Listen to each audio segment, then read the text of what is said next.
আজকের ক্লাসে তোদেরকে গতকালের যে জায়গা থেকে আমি শেষ করেছিলাম সেখান থেকে শুরু করব। কেমন?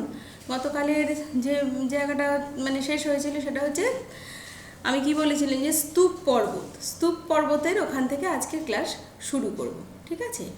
তো সেই পেজে আমি একটু চলে যাব। তার আগে বলি যে আগের দিনের পড়া নিশ্চয়ই একটু দেখে নিয়েছো সবাই, যারা যারা কালকে ক্লাসে ছিলে প্রত্যেকে দেখে নিয়েছো। তো এরপরে পরের পড়াটাকে তো আমাদের কন্টিনিউ করতে হবে। তো সেই কারণে যে ক্লাস শুরু হওয়ার আগে যে প্রশ্ন পেয়ে যাবি, ঠিক আছে, কিন্তু এখন আপাতত আমরা আমাদের সেই পেজটাতে চলে যাই কালকে যেখানে আমাদের আচ্ছা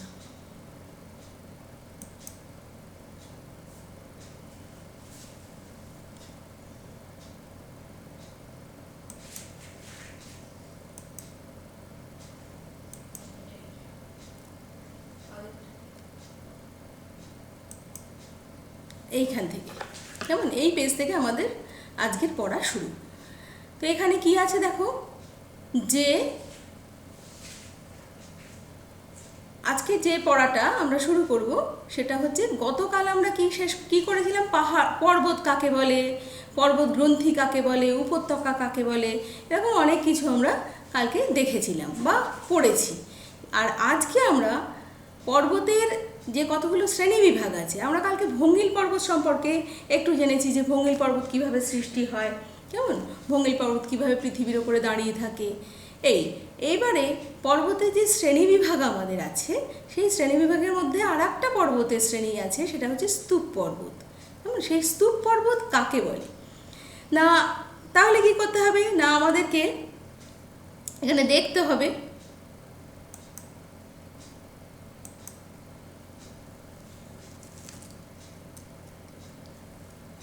দেখো এখানে কি আছে, বলছে আর এক ধরনের পর্বত হলো স্তূপ পর্বত, বা স্তূপ পর্বতকে আমরা ইংরেজিতে কি বলবো, ব্লক মাউন্টেন। কেমন? ভূ আলোড়নের ফলে, প্রত্যেকে বই দেখবে, কেমন, ভূ আলোড়নের ফলে ভূপৃষ্ঠের অনেক সময় ফাটল সৃষ্টি হয়। ভূপৃষ্ঠে আমরা কি বলেছিলাম যে আমাদের দুটো শক্তি কাজ করে, একটা বহির্জাত শক্তি, একটা হচ্ছে অভ্যন্তরীণ শক্তি। তাহলে অভ্যন্তরীণ শক্তি যখন কাজ করে ভূপৃষ্ঠের নিচে, তখন কি হয় না, ভূপৃষ্ঠে ফাটলের সৃষ্টি হয়। পরবর্তী কোনো ভূ আলোড়নের ফলে, মানে ভূ আলোড়ন তো একবার হয় না, বারবার হয়, কেমন, তাহলে একবার ভূ আলোড়নের ফলে কি হলো না, ভূপৃষ্ঠে ফাটল তৈরি হলো।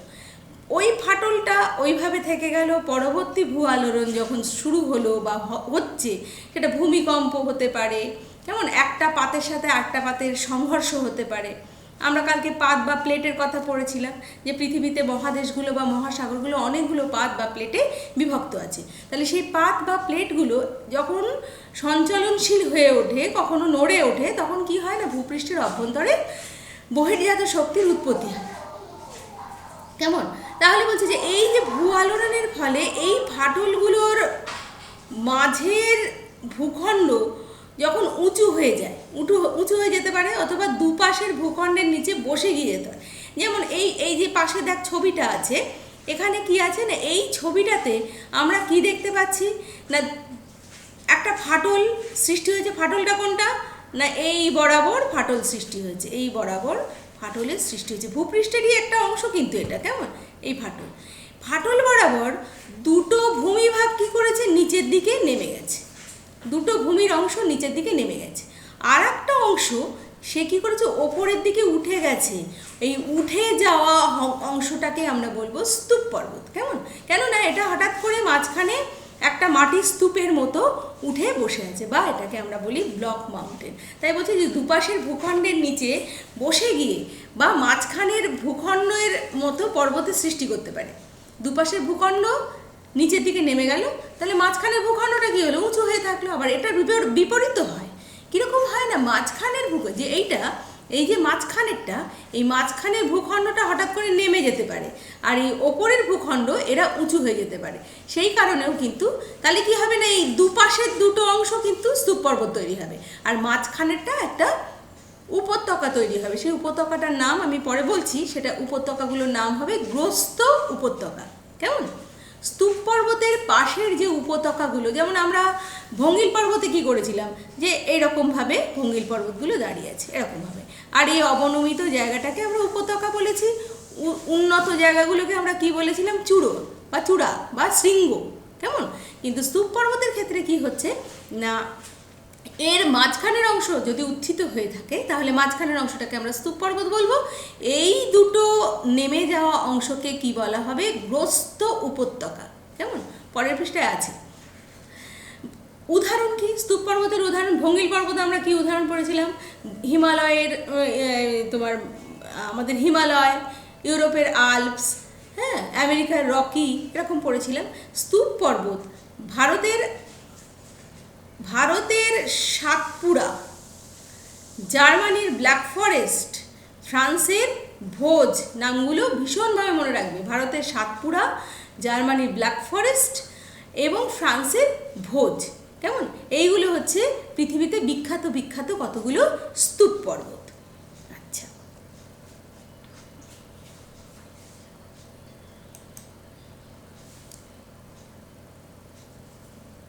স্তূপ পর্বত হয়ে গেল আমাদের। তারপরে তাহলে স্তূপ পর্বত সম্পর্কে মোটামুটি আমাদের ধারণা হলো যে স্তূপ পর্বতে কি হতে পারে না, ভূপৃষ্ঠের কোনো অংশ উত্থিত বা অবনমিত হলে অবনমিত জায়গাটাকে আমরা গ্রস্ত উপত্যকা বলবো, উত্থিত জায়গাকে আমরা বলবো স্তূপ পর্বত। পরের যে পর্বত বা পাহাড় মানে তার উদাহরণ সেটা হচ্ছে আগ্নেয় পর্বত। তাহলে আমাদের কিন্তু কি হলো, ভঙ্গিল পর্বত পড়লাম, স্তূপ পর্বত পড়লাম, এবারে আর একটা পর্বতের কথা পড়বো, সেটা হচ্ছে আগ্নেয়গিরি বা আগ্নেয় পর্বত।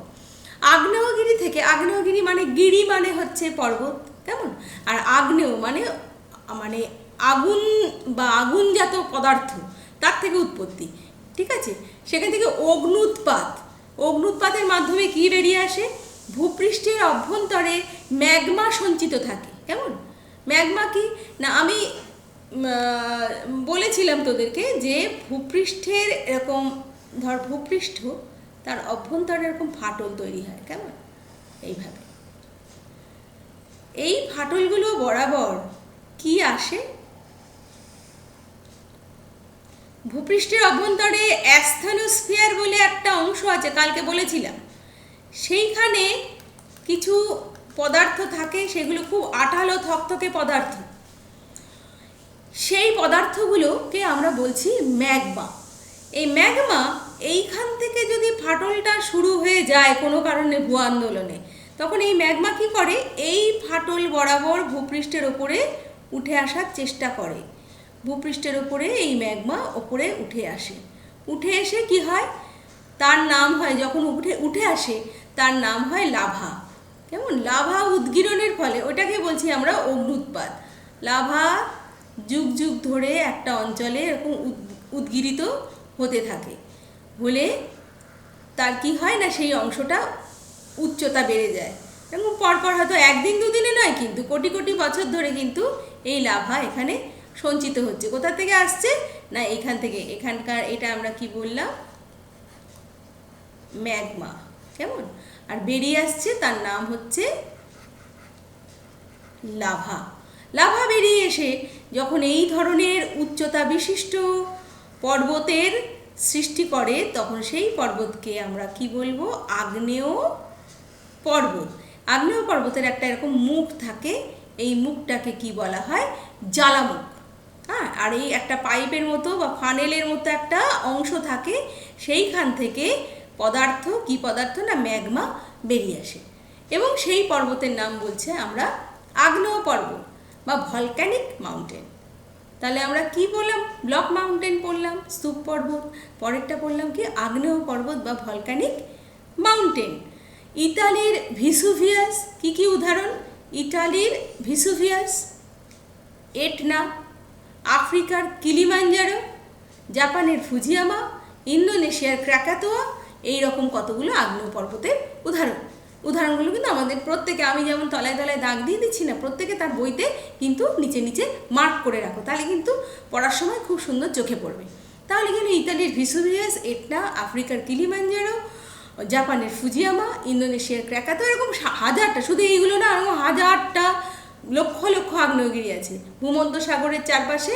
আর প্রশান্ত মহাসাগরের চারপাশে এরকম হাজার মানে লক্ষ লক্ষ আগ্নেয়গিরি ছোট বড় আছে, তার মধ্যে এগুলো খুব বিখ্যাত বলে এগুলোর নাম আমরা বললাম। এবারে তারপরের পৃষ্ঠায় আমাদের কি আছে একটু দেখতে হবে, চলে যাই।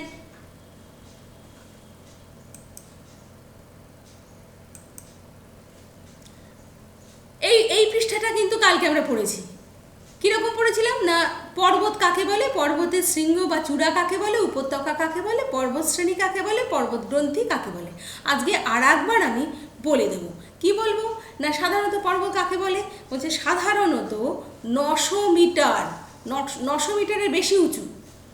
হ্যাঁ, সংজ্ঞাটা মুখস্থ করে রাখতে হবে। অনেক দূর বিস্তৃত শিলা দ্বারা গঠিত ভূমিরূপ হচ্ছে পর্বত।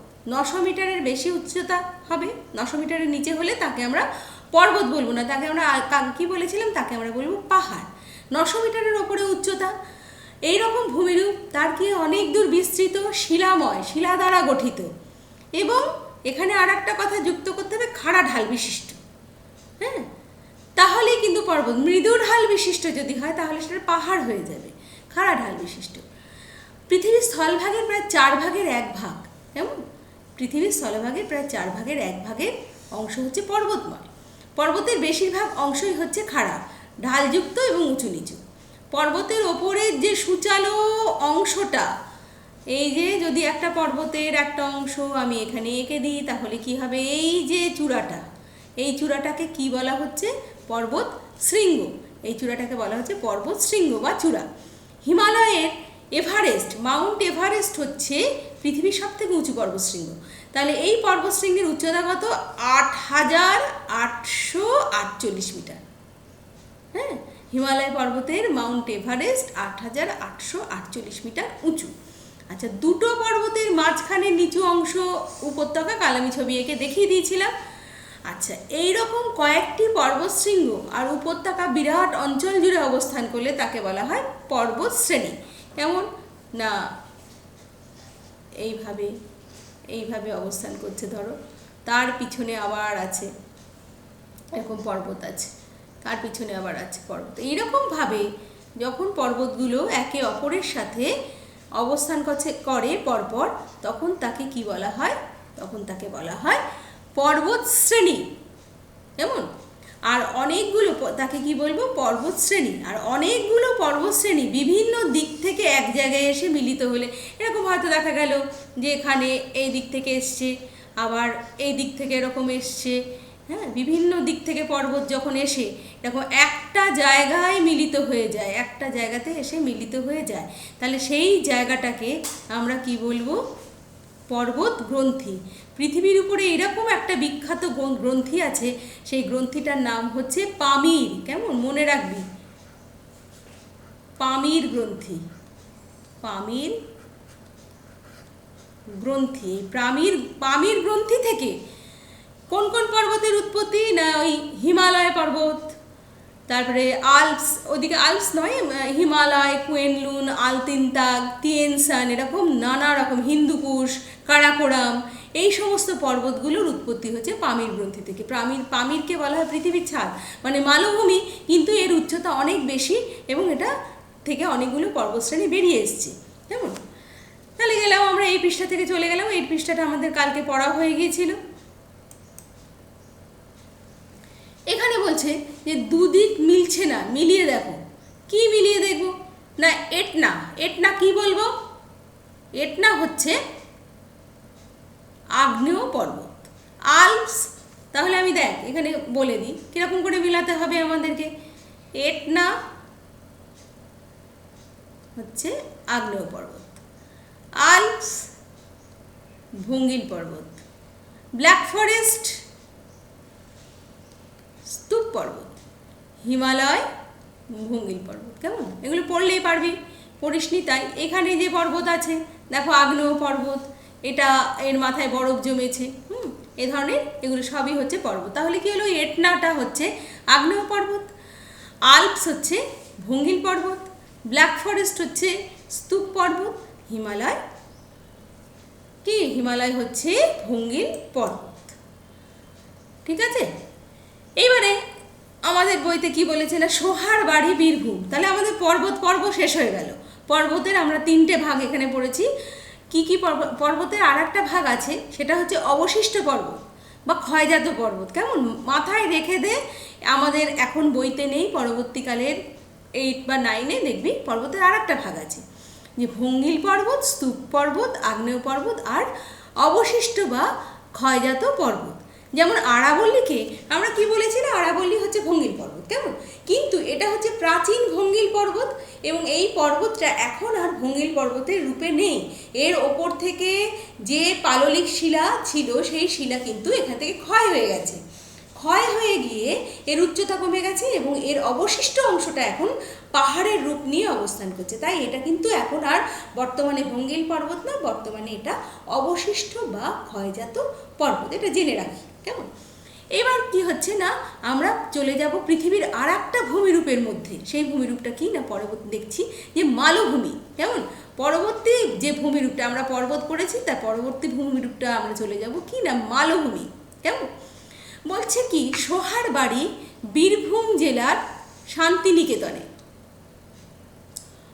ওখানকার লাল কাপড় বেছানো মাটি, উঁচু নিচু ঢেউ খেলানো পাথরে জমি, শাল পলাশের মহুয়ার বন, কোপাই নদী, তার জলে সূর্যাস্ত, এই সমস্ত ভীষণ প্রিয় জায়গা।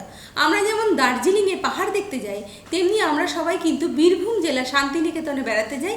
এই জিনিসগুলো, কোন কোন জিনিসগুলো না, লাল কাপড় বেছানো মাটি, উঁচু নিচু ঢেউ খেলানো পাথরে জমি, শাল পলাশ মহুয়ার বন, কেমন, কোপাই নদী, সেই নদীর জলের পাড়ে সূর্যাস্ত, এই সব দেখতে আমরা যাই। বিশ্বভারতী, সেখানে রবীন্দ্রনাথ ঠাকুরের অনেক কিছু স্মৃতিজড়িত জায়গা আছে, এইগুলো দেখতে আমরা যাই, কেমন। তাহলে এটা কেন দেখতে যাই, কারণ আমরা যেখানে থাকি সেটা একটা প্লেন ল্যান্ড, এখানে নদী আছে, সবুজ মাঠ আছে, ধান ক্ষেত আছে, কিন্তু এই ধরনের যে ভূমিরূপ সেটা নেই। এই ধরনের ভূমিরূপটা কোথায় আছে না, পশ্চিমবঙ্গ বা ভারতবর্ষ বা পৃথিবীর যেখানে যেখানে মালভূমি আছে সেই সব জায়গাতে রয়েছে, কেমন। তা আমাদের পশ্চিমবঙ্গের বীরভূম, পুরুলিয়াতে গেলেও আমরা এরকম দেখতে পাবো অনেক কিছু, কেমন, অযোধ্যা পাহাড় বা অনেক ছোট ছোট পাহাড়ি অঞ্চল, উঁচু নিচু পাহাড়ি অঞ্চল, লাল মাটি, পলাশের বন, এসব আমরা দেখতে পাবো, কেমন। তা বীরভূম জেলার শান্তিনিকেতনেও এই জিনিসটা আমরা দেখতে পাই। তো বলছি পশ্চিমবঙ্গের জেলাগুলো ওই বাঁকুড়া, বীরভূম, পুরুলিয়া, পশ্চিম মেদিনীপুর, এই সমস্ত অংশে হচ্ছে মালভূমি অঞ্চল। পশ্চিমবঙ্গের কোন কোন জেলা না, বাঁকুড়া, বীরভূম, পুরুলিয়া আর পশ্চিম মেদিনীপুরের কিছু কিছু অংশ জুড়ে হচ্ছে মালভূমি। উৎপত্তি আর অবস্থান অনুসারে মালভূমির আকৃতি ও প্রকৃতির বৈচিত্র্য আছে। মালভূমিগুলো আবার সব একরকম নয়, কেমন, মালভূমিগুলোর মধ্যেও কিন্তু বৈচিত্র্য আছে।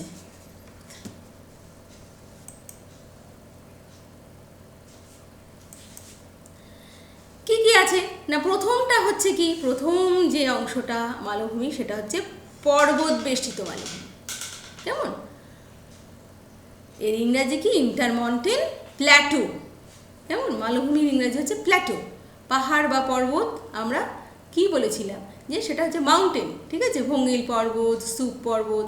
কিন্তু এইগুলো কীরকম না, মানে এখানে আছে হচ্ছে আমরা পর্বত বেষ্টিত মালভূমি বলছি, মন্টেন প্ল্যাটো, কেমন, যে পর্বতের মধ্যে একটা মালভূমি অবস্থিত।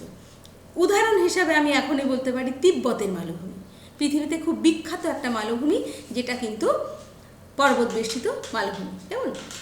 তো আমরা কি বলবো না, এই সব থেকে বলছে যে এই মাউন্টেন মানে এই প্ল্যাটোগুলো বা এই মালভূমিগুলো সব থেকে উঁচু আর বিস্তৃত হয় হিমালয় এবং কুইনলুন পর্বত শ্রেণীর মধ্যে অবস্থিত তিব্বতের মালভূমি। আমি বললাম কথাটা, হিমালয় পর্বত আর কুইনলুন পর্বত শ্রেণী, কেমন, পর্বত একটা দুটো না, এটা পর্বত শ্রেণী। এই পর্বত শ্রেণীর মাঝখানে একটা বিখ্যাত তোমার পর্বত বেষ্টিত মালভূমি আছে। সেই পর্বত বেষ্টিত মালভূমিটার নাম হচ্ছে তিব্বতের মালভূমি। এর উচ্চতা কত, 3655 মিটার। পৃথিবীর বৃহত্তম মালভূমি, বৃহত্তম পর্বত বেষ্টিত মালভূমি এটা, কেমন। এছাড়াও কি আছে না, দক্ষিণ আফ্রিকা, পশ্চিম অস্ট্রেলিয়া, আন্টার্কটিকা, গ্রিনল্যান্ড, এর বিস্তীর্ণ অংশ জুড়ে আছে কি মহাদেশীয় মালভূমি। তাহলে একটা কি পেলাম, পর্বত বেষ্টিত মালভূমি, এটা পেলাম পর্বত বেষ্টিত মালভূমি, কেমন। পরেরটা কি পেলাম আমরা, হচ্ছে মহাদেশীয় মালভূমি, কেমন, কন্টিনেন্টাল প্লেটো, ঠিক আছে।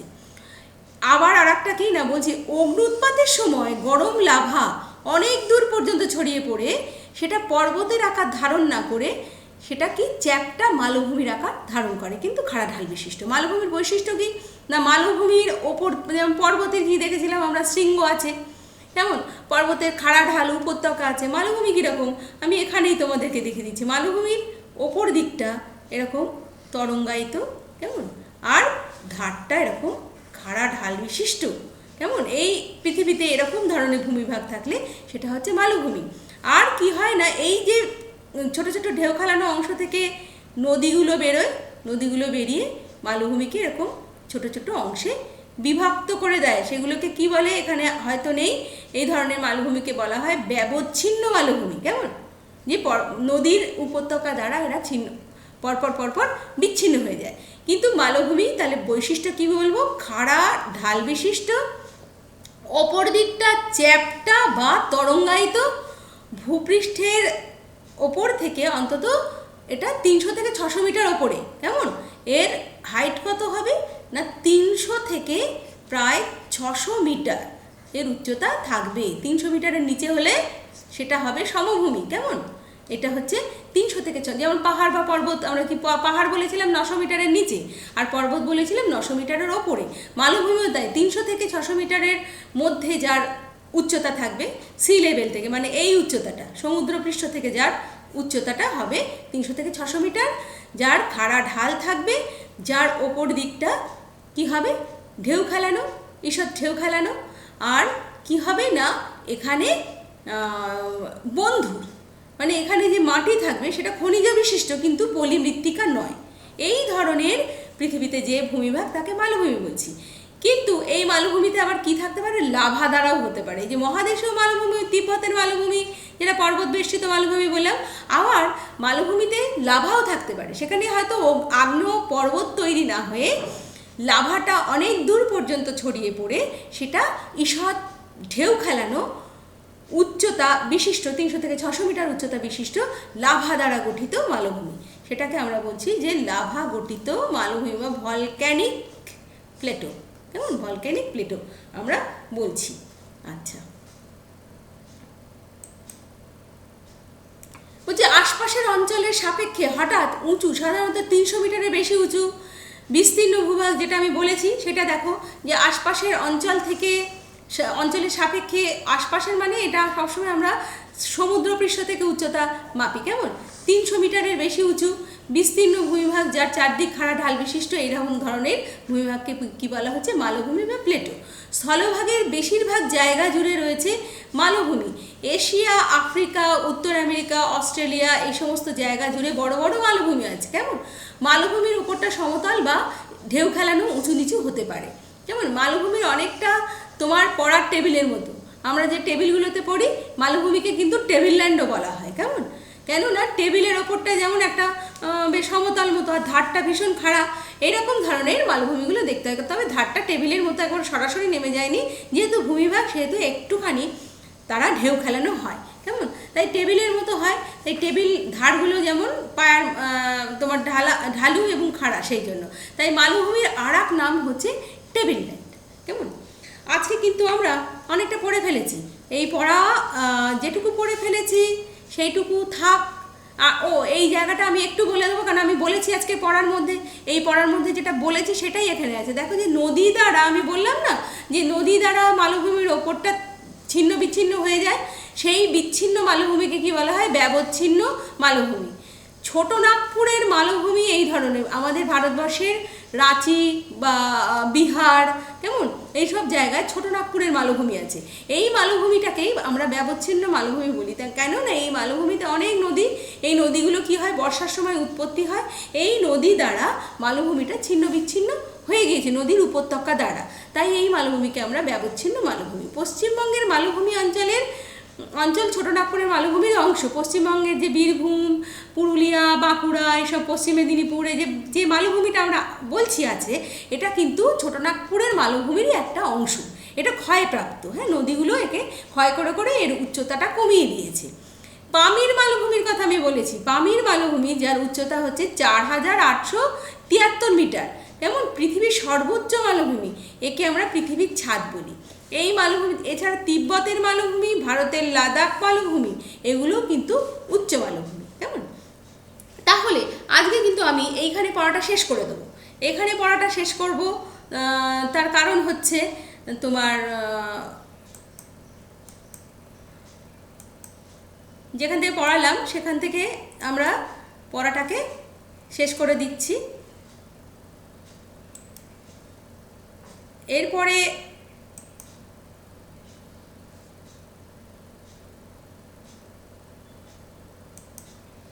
এরপরের দিন বাকি পড়াটা আমরা পড়াবো, কেমন। তাহলে আজকে যে পড়াটা, এই পড়াটা প্রত্যেকে করবে, করলে তোমার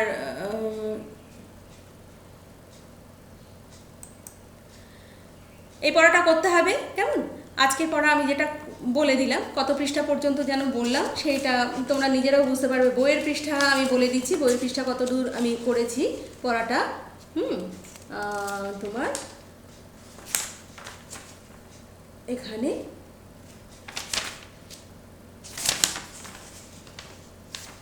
41 পৃষ্ঠার আশেপাশে পড়াটা শেষ হয়েছে, কেমন। 41 পৃষ্ঠার পরবর্তী যে পড়াটা, যে সমভূমি, এই সমভূমি থেকে আগামী মঙ্গলবারে পড়া মানে ক্লাস হবে। এই সমভূমি থেকে আমি কিন্তু পড়া শুরু করব। তাহলে আগের পড়াটাকে পড়তে হবে, সবাই পড়বে, সবাই ভালো থাকবে।